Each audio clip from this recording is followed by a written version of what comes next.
Kag sa good vibes, excited na balang tanan para sa Bacolod Mascara Festival.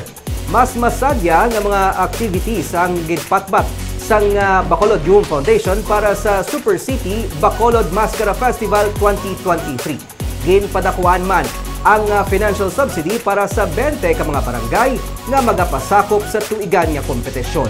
Yari ang report.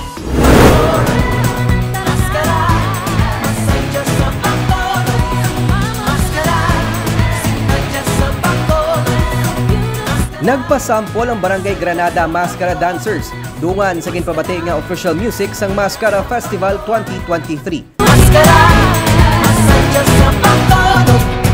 Mascara.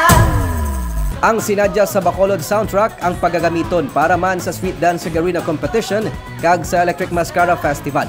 Napulo ka mga barangay nga magakompete sa Street Dance kag Arena Competition sa Paglaom Stadium sa October 22 ang magabaton sang tig 750,000 pesos nga financial subsidy halin sa syudad.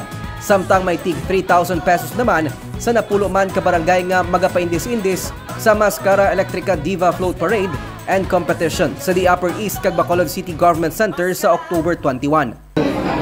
Ako personally, I also want 10 lang yun ma-perform. Then as per sa yung foundation man, na-release na nila 10 barangays. Hopefully, no, final na to. There are some barangays nga nakasulod man sa top 5, top 10 last year. But due to why sila ka-liquidate, why sila subok tayo. Bigger subsidy for this year sa electric and sa arena. But still, magi pa sa council? Yeah, magi pa sa City Council for approval. Same like last year.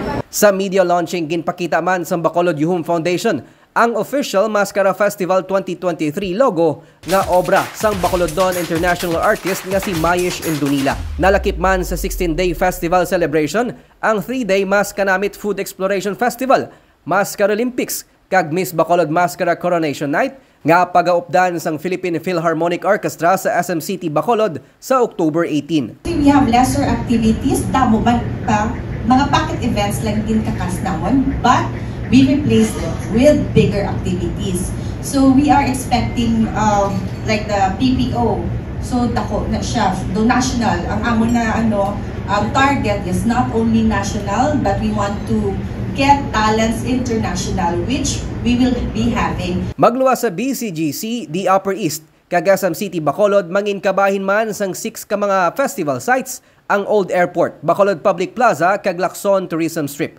Ang foundation amo man ang magadumala sa mga itukod nga kiosko sa mga festival sites karon nga tuig. Ang atong Old Airport is given 13 to 14, 13 to 15, and lastly ang SM nato na as SM is currently in the works pa lang, so we are considering it to be another site because they would want to be more visible this year. So we are making sure na mas ma-plaster man that na area.